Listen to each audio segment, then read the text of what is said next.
Hola, bienvenidos a los pueblos de la ETSIAP. Hoy visitamos Coruña del Conde, un pueblo de la provincia de Burgos. Y con nosotros está Javier Dorado. Javier, buenas tardes. Hola Alonso, buenas tardes.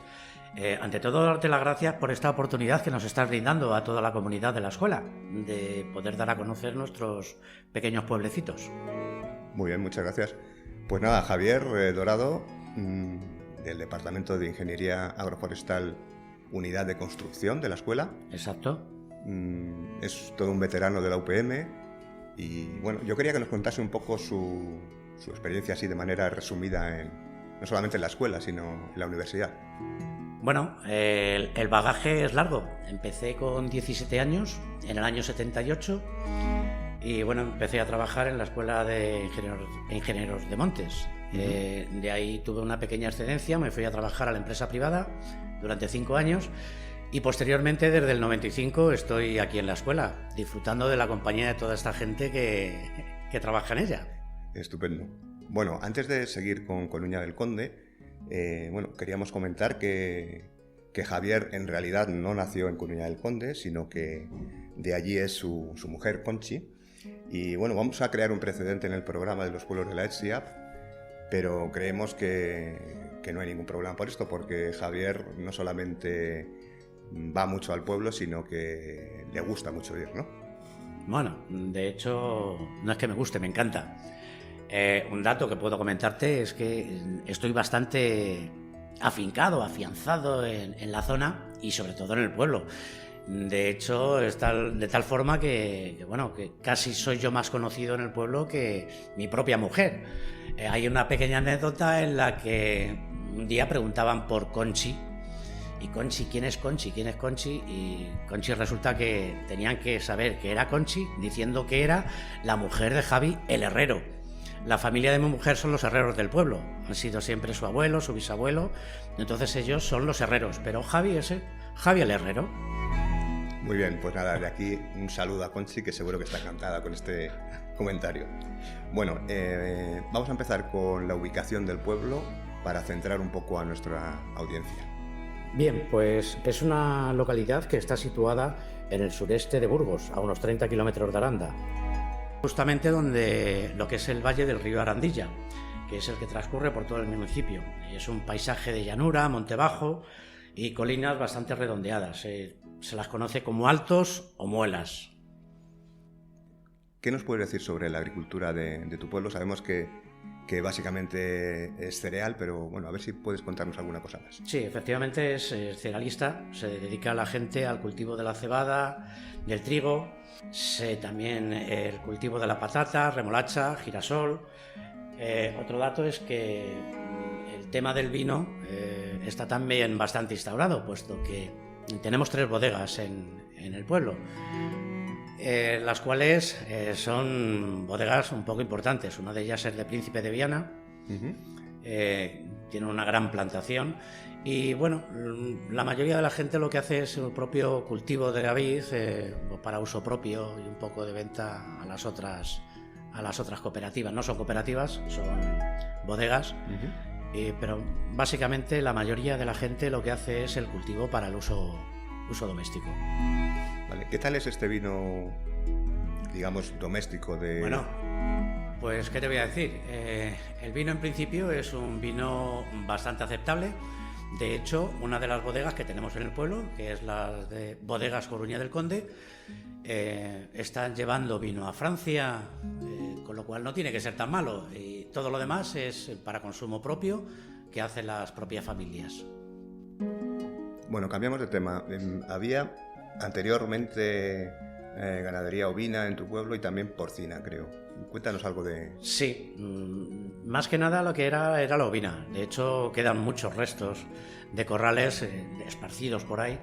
La mayoría son ruinas. Y bueno, había también la cría de cerdo. De eso queda alguna chiquitita explotación.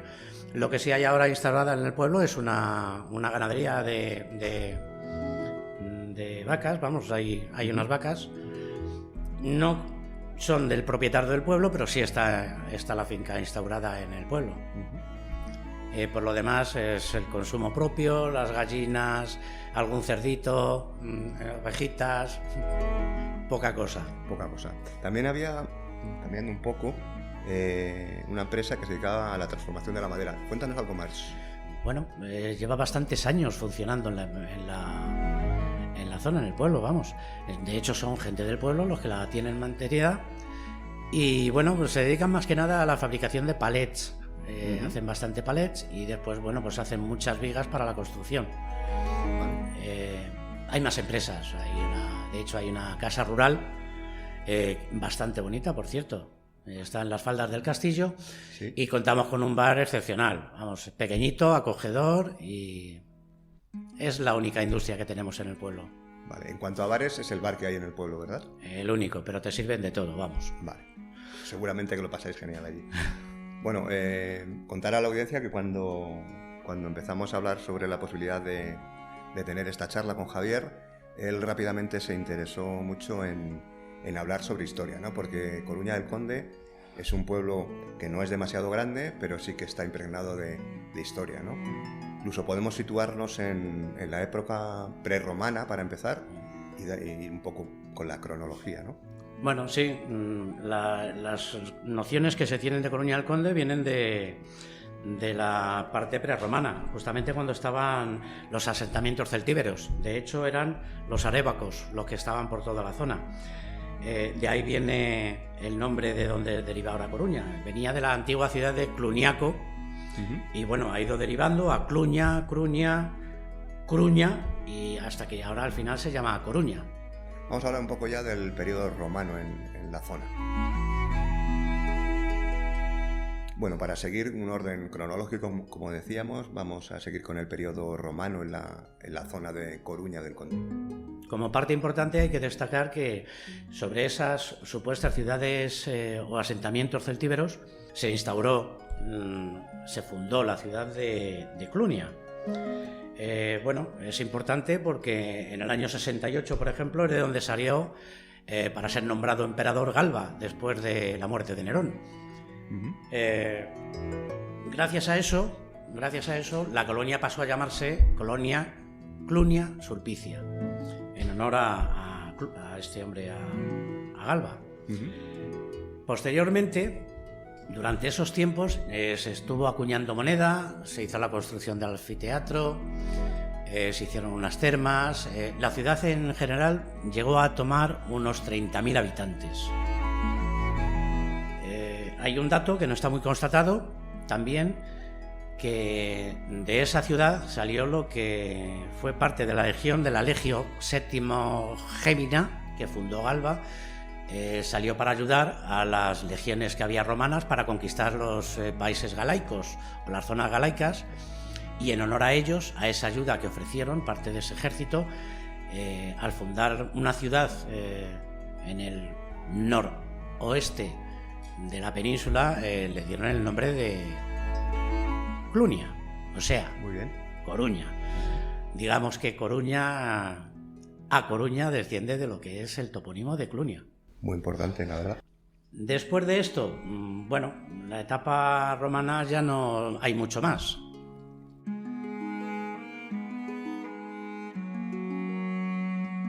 Bueno, pues tras la etapa romana, bueno, vamos a hablar un poco de los visigodos, ¿no?, que viene al caso. Sí, los visigodos cuando se asentaron en España, bueno, habrán dejado muchas referencias, pero en la zona de Clunia no hay casi nada que puedas hablar de ellos.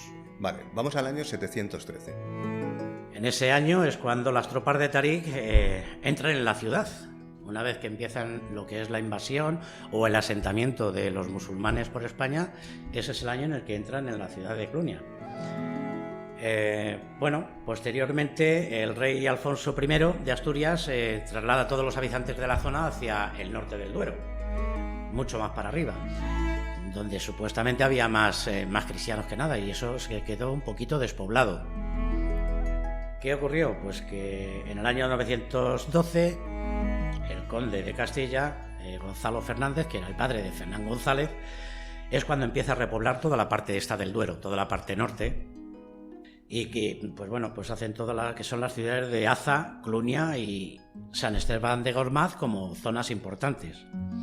Es en ese momento cuando se hace fortaleza Clunia. Pero ¿qué es lo que ocurre? Que no se hace la fortaleza en su sitio, en el enclave inicial, sino que se lleva en un montecito que hay al lado, que tiene mucha más accesibilidad hacia los puentes romanos que había y hacia todo el valle. O sea, estaba mejor comunicado que lo que era la antigua ciudad. Y bueno, a partir de ahí pues ya empiezan lo que son todas las peleas y todas las luchas que tuvieron los musulmanes con los cristianos. En el 920, por ejemplo, matan a todos los cristianos cuando los árabes musulmanes vuelven a conquistar toda esta zona y destruyen la ciudad en el 994. Vale. Ok. Creo que tenemos que hablar en este momento de Almanzor, ¿no? Es un personaje sí. Muy importante y además en la zona pues tuvo que ver bastante la historia de Coruña del Conde. Sí, bueno, en el año 1002 Almanzor partió desde Clunia, todavía se llamaba Clunia, para hacer su última algarada en lo que era la parte de La Rioja, el tomar el San Millán de la Cogolla y todo esto. Y partió, según cuentan los escritos, con 33.000 jinetes, 20.000 soldados y 100 portadores de los famosos tambores de Almanzor. Una vez que parte de ahí, lo utiliza como fortaleza, él ya lo hace como una fortaleza estable, dotándola de guarnición y todo. O sea que fue más o menos importante para ellos.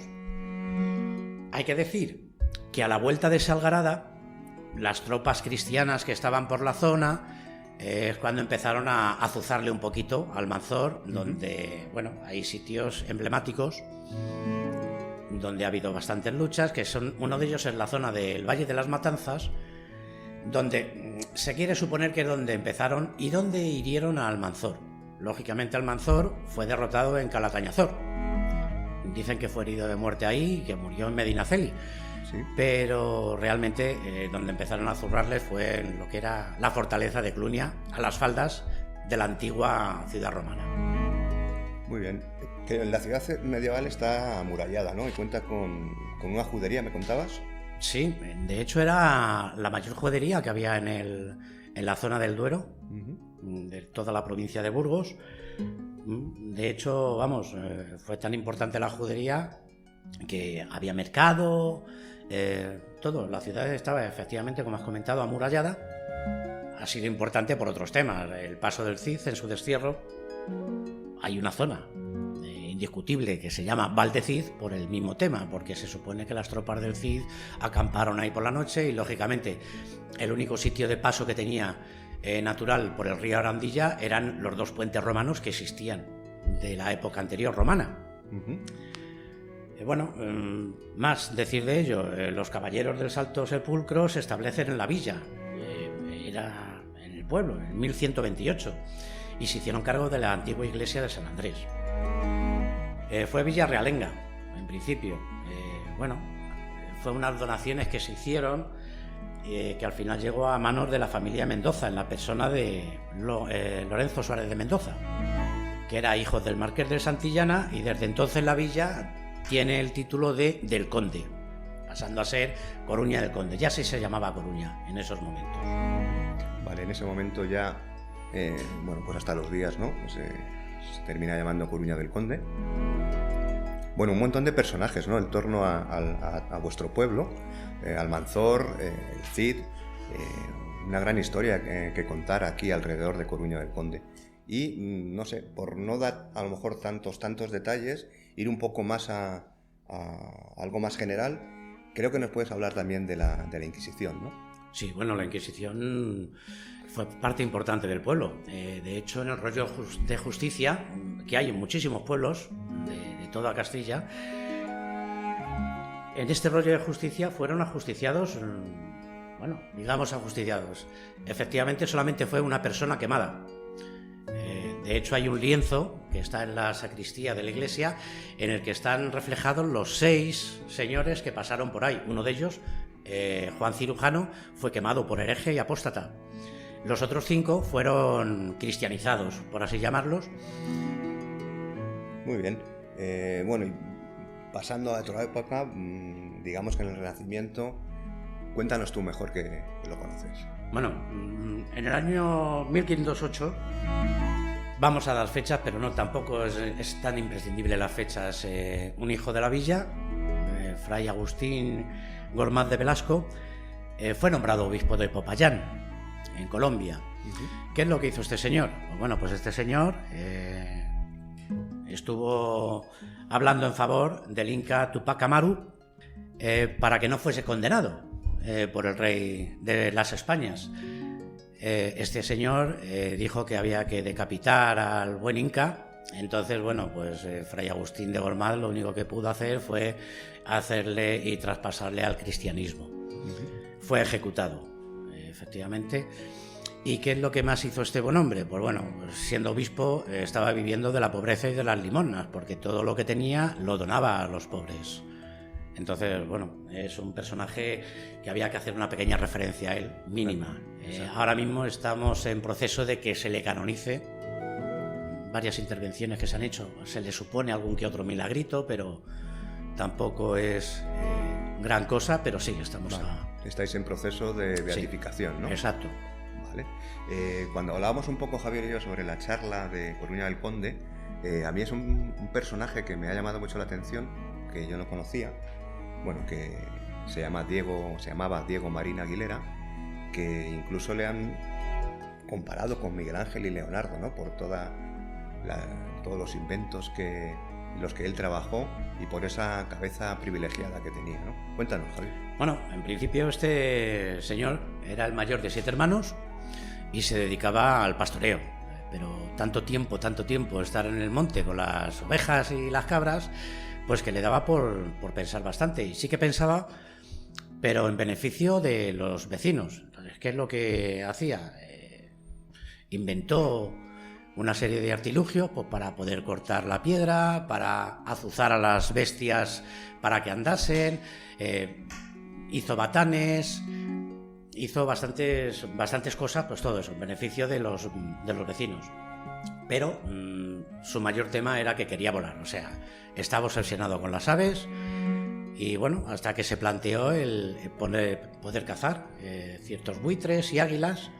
Para ello, ¿de qué se sirvió? Pues hacía unos grandes y profundos pozos, metía a las ovejas muertas, las rapaces bajaban a comer, pero ya no podían emprender vuelo. De esa forma lo cazaba. ¿Qué es lo que hacía?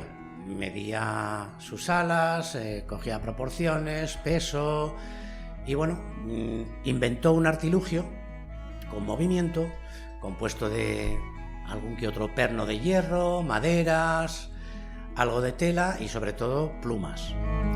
De todas las aves que cazaba ponía plumas. ¿Qué es lo que quiso? Pues volar, efectivamente.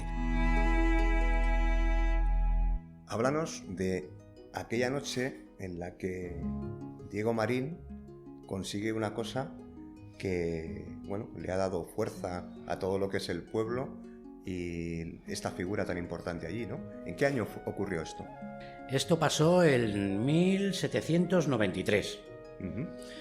Su intención era el ir al Burgo de Osma, del Burgo de Osma a Soria y volver a Coruña. Decía que tenía la intención de ver a uno de sus hermanos. Bueno, este señor consiguió volar, porque no planear, volar por unas 430 varas castellanas, lo que equivale a unos 360 metros. Hasta que uno de los pernos que conformaban el movimiento de las alas se rompió y cayó en picado. ¿Qué es lo que ocurre? Pues que cuando llegó al suelo, los vecinos dijeron: esto es cosa de brujería, este muchacho está como una cabra. Y bueno, pues lo que hicieron fue quemar el aparato. A partir de entonces cayó en una grandísima depresión y murió en 1800 a causa de esa depresión. Sí, la figura de Diego Marín es tan importante que incluso el antiguo programa de televisión Al filo de lo imposible dedicó un programa a esta persona, ¿no? Sí. Bueno, de hecho sí, el programa que echaban semanalmente, Al filo de lo imposible, de Televisión Española, realizó un programa, creo que fue en dos episodios, bueno, en colaboración con la Escuela de Ingenieros Aeronáuticos de la UPM, bueno, y consiguieron hacer una especie de, vamos a llamarle ala delta, porque no fue efectivamente un aparato que volase, sino que hecho con madera, algún que otro alambrito de hierro y con tela. Querían hacer la proeza que hizo Diego Marín de recorrer el Burgo de Osma y después Soria.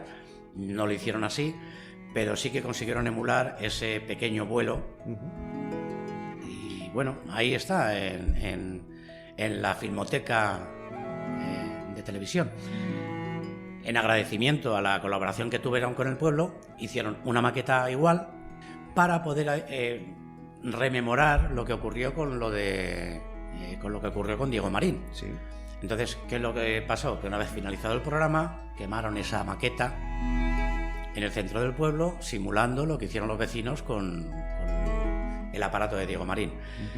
La original se quedó por tamaño, no ha habido otro sitio para meterlo, se ha quedado dentro de la iglesia del pueblo, porque es un tamaño con una envergadura bastante grande. No había sitio para ponerlo, no había hangares, no había nada, entonces es donde está guardada, donde se tiene. Sí, bueno, Diego Marín, un personaje muy ligado al pueblo, pero tenemos más cosas sobre él, ¿no? Sí, bueno, en principio, en 1993, el Ejército del Aire, por medio de la Patrulla Águila, estuvieron haciendo esa conmemoración del 150 aniversario de la gesta.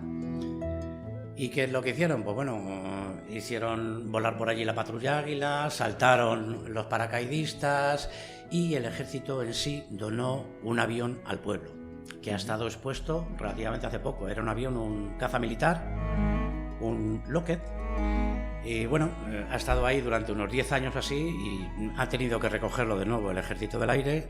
Se lo han llevado al Museo del Aire aquí en Madrid, en Cuatro Vientos, para su reparación. Que vuelva o no vuelva ya es otro tema. Sí, había una anécdota ahí que nos querías contar. Tenemos ya poco tiempo, pero no la vas a contar, ¿verdad? La anécdota. Sí, hay un tema sobre el castillo. Y es que, bueno, al pueblo de entrada se le conocía como el pueblo del avión, porque siempre estaba expuesto a la entrada ahí en lo alto de una colina, al lado del castillo.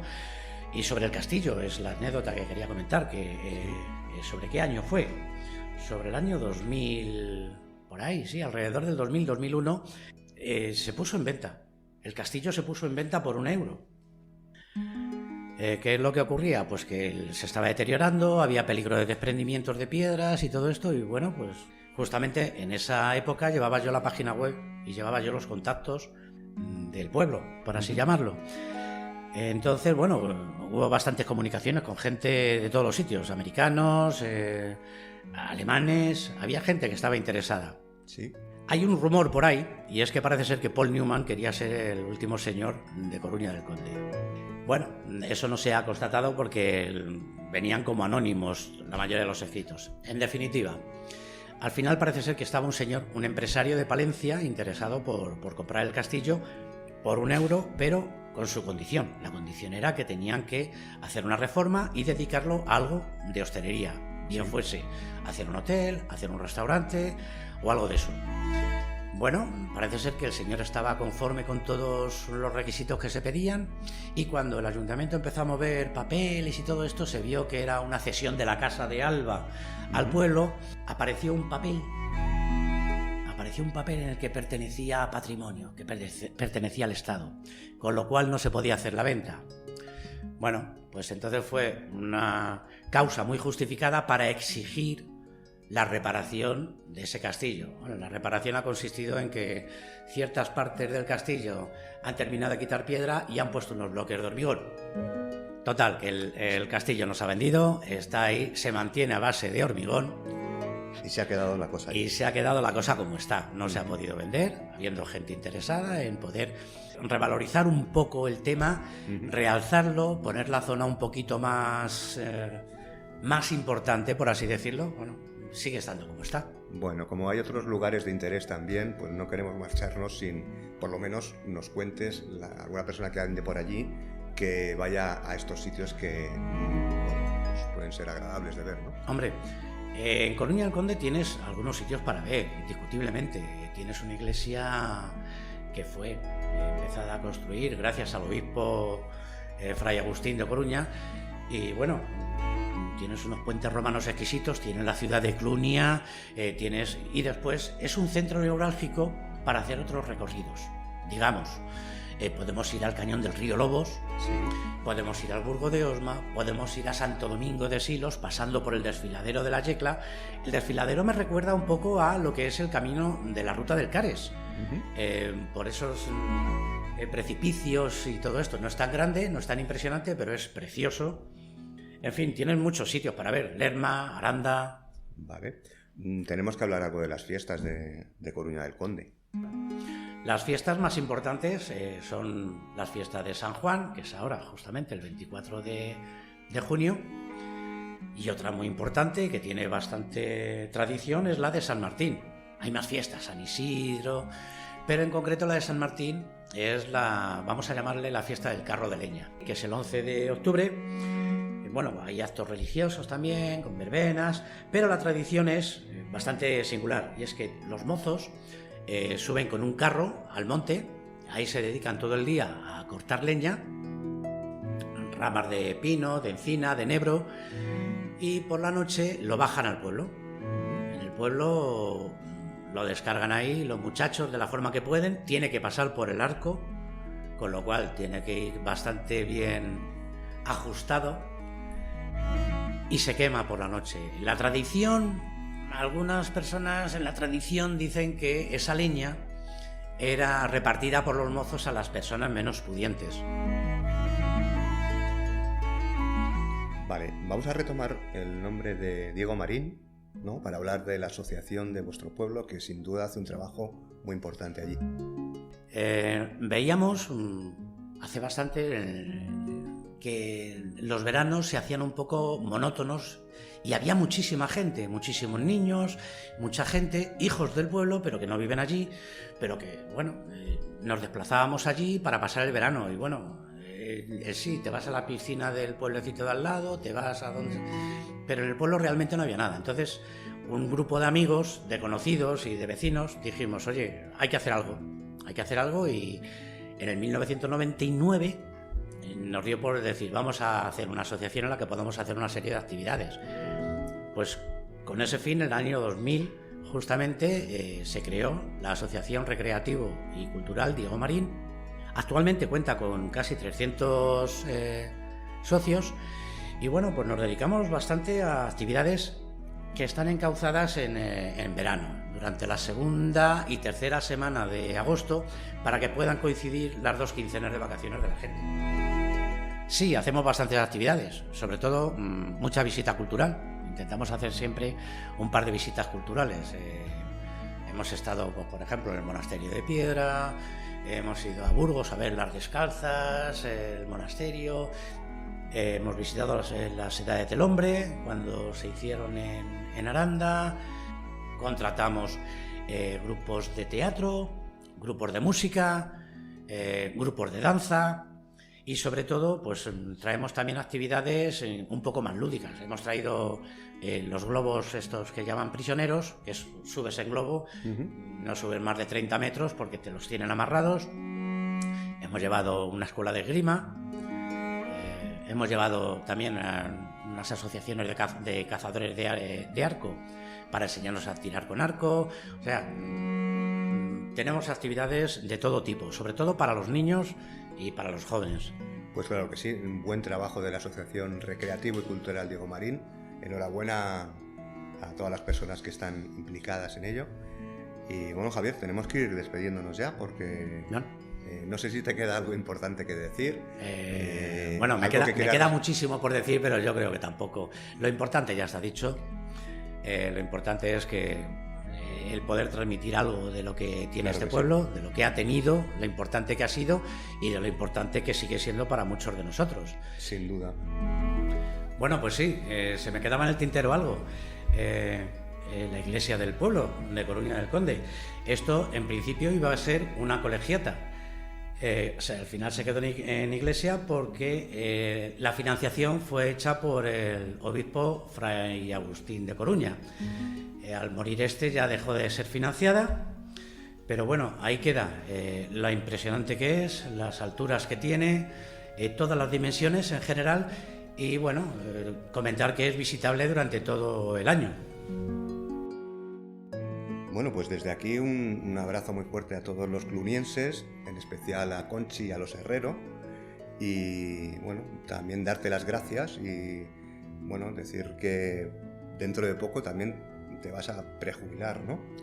Sí, bueno, Te vas a echar hemos de previsto menos. que para el mes de octubre tengan a bien concederme ya un sustituto de poderme prejubilar, porque yo creo que mi bagaje por la universidad ya está dado, yo creo que he Más que dado de lo que sobra. he creído que podía dar.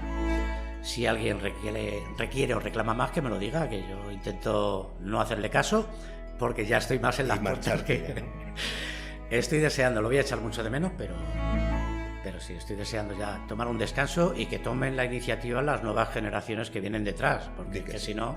La gente joven. Seguro de todas maneras que nosotros echaremos de menos a Javier Dorado, todo un personaje aquí en la escuela nuestra, ¿no? Javier, muchas gracias. Muchas gracias a ti, Alonso. Bueno, y antes de despedirnos también quiero agradecer a Marcos González, que está aquí con nosotros, un alumno de imagen y sonido en prácticas aquí en nuestra escuela, del Instituto de Educación Secundaria Puerta Bonita, y bueno, ha estado echándonos una mano con la parte técnica del audio en esta ocasión y bueno, gracias porque siempre se aprende algo de la gente joven, ¿no? Pues nada, un abrazo a toda la audiencia también y nos vemos en el próximo episodio.